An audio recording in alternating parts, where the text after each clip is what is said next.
Ready roll.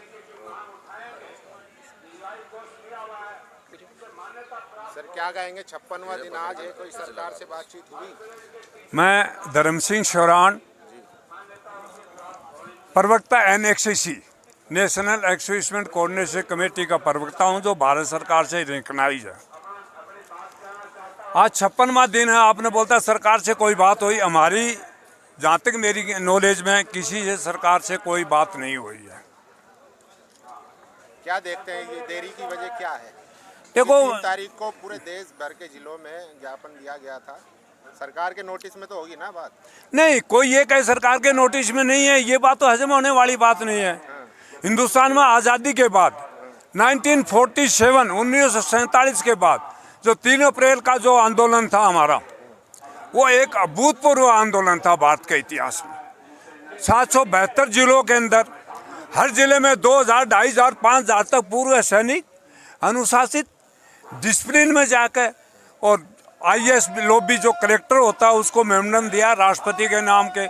उसके बाद कोई कहेगा सरकार को मालूम नहीं है, तो ये तो अब एक अचंभे की बात है। ये छोटी चीज़ नहीं है।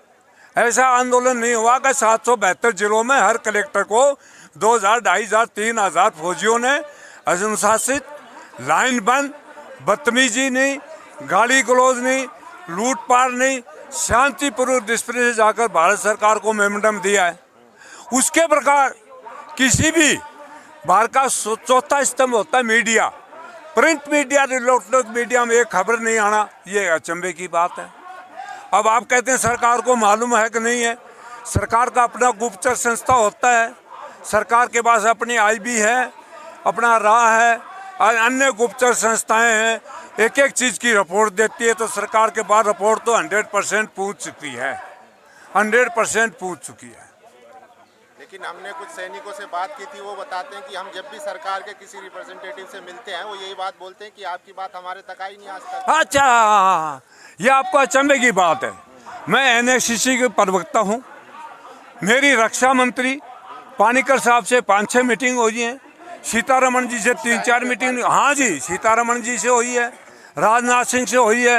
ये कहते हैं हमको मालूम नहीं था, ये तो एक झूठ बोलने वाली बात है। पूरा मेमोरेंडम देते हैं, पूरी समस्या बताते हैं, लिख कर लेके जाते हैं। उनके IAS ऑफिसर से भी बात होती है, सेक्रेटरी एक्सक्यूजमेंट वेलफेयर। उसके बाद खुद सरकार को हमने ये बोला है, सीतारमण जी को बोला है कि हम बीजेपी की गवर्नमेंट, हम बीजेपी के सपोर्टर हैं। मैं मंच पे बोल रहा हूँ, और हमारी सरकार के खिलाफ हम न्यायालय में जाएंगे। आपकी 1 रैंक 1 पेंशन में ये कमियां हैं, this is against of the supreme court ruling, और हम कोर्ट में जाएंगे तो बेइज्जती होगी। बोलता आप कोर्ट में मत जाइए, हम समाधान कर रहे हैं, चाय पिलाते हैं, कॉफ़ी पिलाते हैं।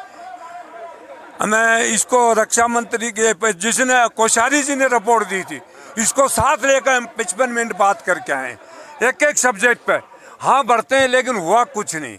अचंभे की बात है, 1 रैंक 1 पेंशन एक के बाद उसमें क्या कमियां रही हैं, इसके लिए भारत सरकार ने एक 1 मैन जुडिशरी बैठाई थी, justice Reddy, Patna high court के रिटायर्ड जस्टिस रेड्डी ने पूरे इंडिया का दौरा किया। उसमें एक एक चीज़ उनको बताई गई, हमने भी बताई। उसके बाद भी सरकार कहती है मालूम नहीं है। ये तो अचंभे की बात है, सरकार को मालूम है।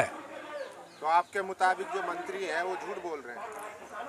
बिल्कुल सरेआम झूठ बोल रहे हैं, सरेआम झूठ बोल रहे हैं।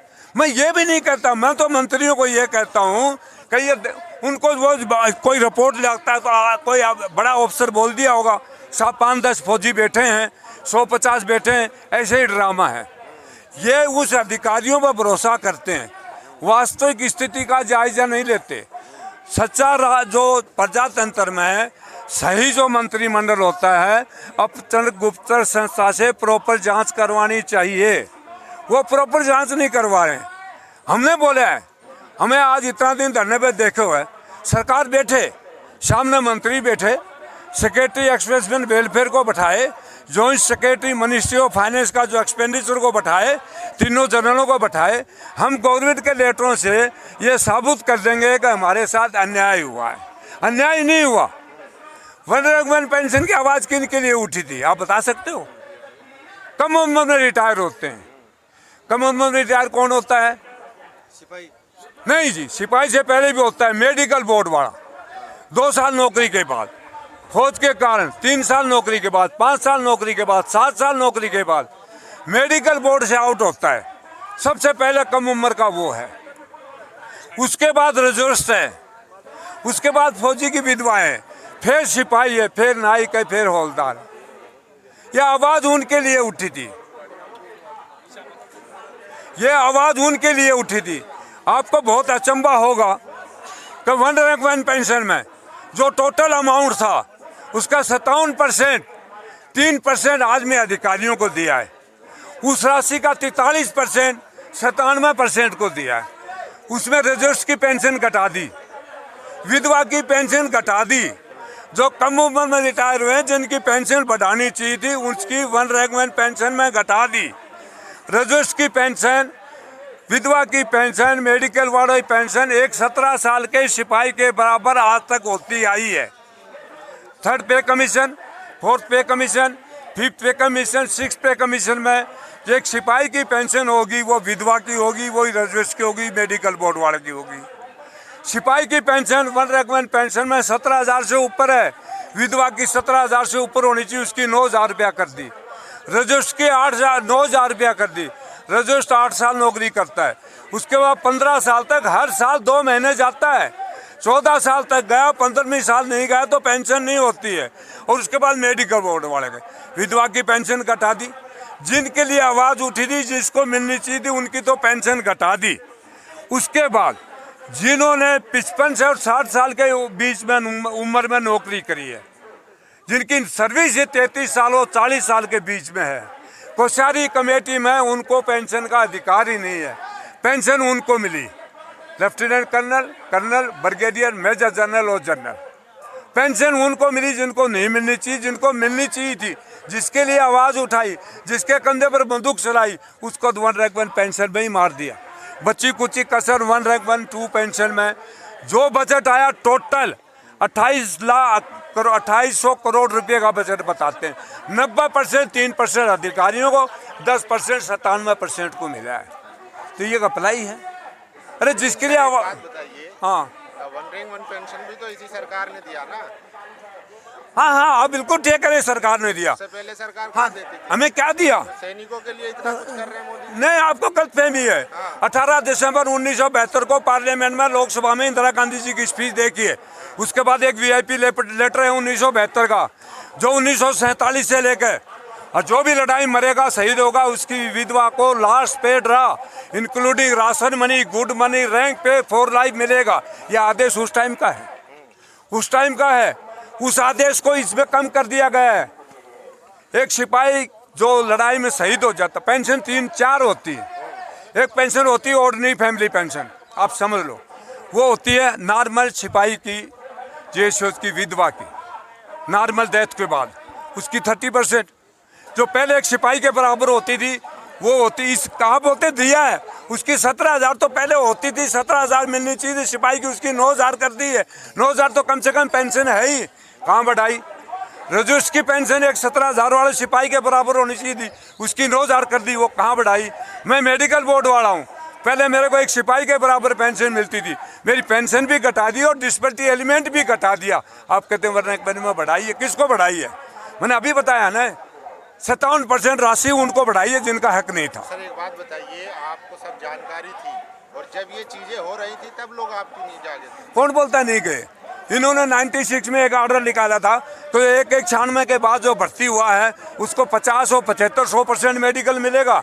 हमको नहीं मिला, हम सुप्रीम कोर्ट से ऑर्डर करवा के लाए, 15 साल के बाद हुआ है। इसको भी हम चैलेंज करेंगे, लिखा पढ़ी कर रहे हैं, कार्रवाई कर रहे हैं, कोर्ट में जाएंगे। कमियां तो हैं। ये एक गुमराह किया गया, ये एक गुमराह किया गया कि हमने 1 रैंक 1 पेंशन दे दी, 2014 में दी। उसके बाद हर रक्षा मंत्री से इनकी हमारी सबकी मीटिंग होती है। क्या एक शब्द पर भी सरकार ने कोई फैसला लिया? ये किसका आदेश है कि इनसे मीटिंग करो, चाय पिलाओ, इसके बारे में कोई फैसला ही मत करो? 2014 से 23 तक कोई फैसला आज तक सरकार ने 1 रैंक 1 पेंशन की कमियों के बारे में नहीं किया गया। क्या कारण? क्या पहलू देखते हैं इसमें? क्या कोई दबाव है, अधिकारियों का दबाव है, या सरकार की मनसा ही है कि हमें नहीं? देखिए, अधिकारी के तो एक पॉलिसी हमेशा से रही है। अधिकारी को बोल देंगे मैं प्राइम मिनिस्टर हूँ, मोदी जी कहेंगे भाई मैंने आधे वादा किया था वृद्धावस्था पेंशन लागू कर दो, बोला जी हम लागू करेंगे। वो ऐसा गोल मोल बनाते हैं जैसे जलेबी बनती है ना, और जलेबी के बाद इमरती बनती है कि साहब ये इमरती है जवानों के लिए, बस जवान खाएंगे नहीं, इनको दिखाते रहो। वो ऐसी रिपोर्ट पेश करते हैं, इतना गुमराह करते हैं। कमजोरी सरकार के मंत्रियों की है। 2014 से आज तक इनकी जो कमियां हैं वो बताने के बाद उसको ठीक क्यों नहीं करवाते? बहुत छोटी सी बात है।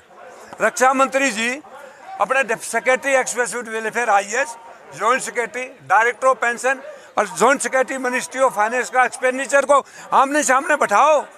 सिर्फ 1 घंटा मीटिंग कर लो, जैसे सुप्रीम कोर्ट हाई कोर्ट के जज सुनते हैं, सामने वो बैठ जाए, उनको बैठा ले, हमें बैठा ले।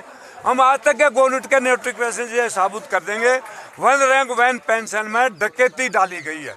षड्यंत्र रचका सरकार का खरबों रुपया लुटा दिया गया। जिनको नहीं मिलना चाहिए उनको दे दिया, जिनको मिलनी चाहिए था उनको नहीं मिली। और ये सब सरकार की नाक के नीचे हुआ है। बिल्कुल नाक के नीचे। मैं बोलता हूँ, ये कहते हैं भ्रष्टाचार के खिलाफ हम जांच करवाते हैं, इससे बड़ा कोई भ्रष्टाचार ही नहीं है। जिनको पेंशन नहीं मिलनी चाहिए थी, आज मेरा एक हाथ कट गया। मेरी पेंशन मालूम है कितनी? हाथ कटने की 4,500 रुपया। जेएसक्यूज का कट गया तो 9,000 रुपया। सुविधा मेजर का कट गया 10,000 रुपये का।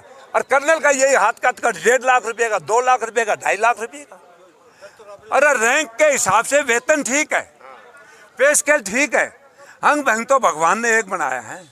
डिस्पेरिटी एक्ट भारत सरकार ने बनाया लोकसभा में, वो कहता है कि डिस्पेरिटी एक्ट एक है। तो ये कौन सा कारण है कि सिपाही का अंग भंग की कीमत 4,000 रुपया और जनरल और लेफ्टिनेंट कर्नल की लगभग 1.5-2 लाख रुपया। यह भी अचंभे की बात है। अंग भंग नहीं है, आपको दमा हो गया, बीपी हो गया, बीपी लो हो गया, शुगर हो गया, ये कोई फौज के कारण होते हैं क्या? आर्मी के ऑफिसर आजकल रिटायरमेंट के पहले ही मेरे को बीपी हो गया, मेरा शुगर हो गया, बीपी लो हो गया, मेरे को थायराइड हो गया, डिसेबिलिटी पेंशन ले रहे हैं। 44 से और 50% आर्मी ऑफिसर जो मुख्यालय में सेना भवन में बैठे हैं वो डिसेबिलिटी पेंशन ले रहे हैं। ये ऑडिट रिपोर्ट कह रही है भारत सरकार की, पार्लियामेंट में है। और जवान जो बॉर्डर पे रेगिस्तान में -30 डिग्री में, लद्दाख में, उनका एवरेज कितना है? 15 से 18%। जो बॉर्डर पर लड़ रहा है, जिनको तकलीफ है, उसको तो 15 से 18%। और जो सेना में मजे कर रहा है उसकी बीमारी 50%। और आर्मी के डॉक्टर, उनका रेशो तो 55 और 60% है। तो क्या आप ये कह रहे हैं कि जो मोदी जी बोलते हैं उनकी करनी में और कथनी में फर्क है? बिल्कुल फर्क है, बिल्कुल फर्क है। बड़ा इल्जाम लगा रहा है? मैं इल्जाम नहीं लगा रहा हूँ। जो कोई पहले राजा महाराजा गुप्तचर होते थे वो खुद भेष बदली करके अपनी सारी CID लेते थे। इस सरकार को भी अपनी जो गुप्तचर संस्था से, और हमको देशद्रोही थोड़े ही हैं। प्रधानमंत्री मोदी जी बॉर्डर पर जाते हैं, उन्होंने जवानों को रक्षा जैकेट दिया, बुलेट प्रूफ दिया, बढ़िया जूते दिया, बढ़िया खाने दिया, बढ़िया रहने का बंदोबस्त किया, बढ़िया हथियारों की सप्लाई करी, एयरफोर्स की, नेवी की, आर्मी की, सड़क बनाई। लेकिन ये वो जवान हैं, मोदी जी जब बाहर मिलने जाते तो कभी ये जवान भी उसी बॉर्डर पे थे। इन्होंने देश की रक्षा की है, ये देश के लिए इन्होंने 4-4 लड़ाइयाँ लड़ी हैं। इनसे बैठ कर आधे घंटा बात करके आउटपुट तो ले लो, कोई बड़ी बात नहीं है।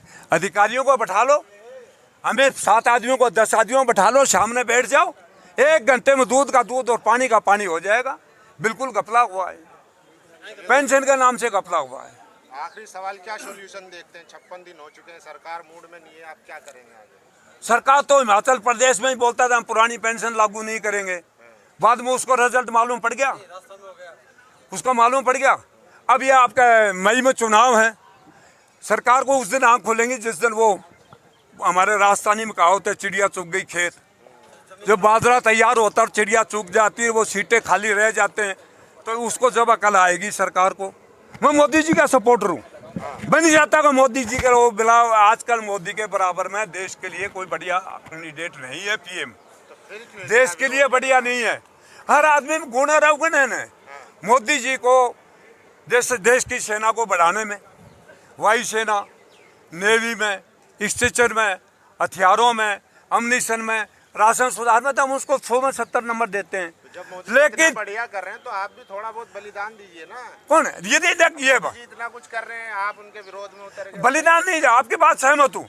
यदि इंडियन आर्मी के ऑफिसर भूखे हैं, हिंदुस्तान की मत 70 लाख फौजियों की पेंशन हम बंद कर देंगे, सिपाहियों की पेंशन बंद कर देंगे, बस तो आर्मी ऑफिसर को दे दो, हमें बंद कर दो।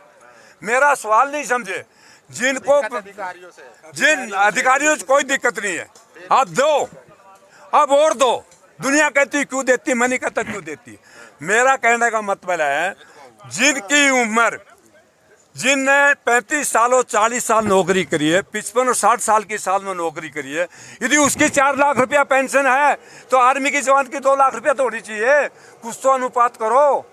ये तो नहीं उसकी तुम 4 लाख करो और आर्मी के जवान की 17,000 से उठाकर तुम 9,000 कर दो, विधवा की भी 9,000 कर दो। घटा दी, दर्द तो होता है। सेवा इन जवानों ने करी है, सेवा आर्मी ऑफिसर नहीं करते, वो गाइडलाइन देते हैं।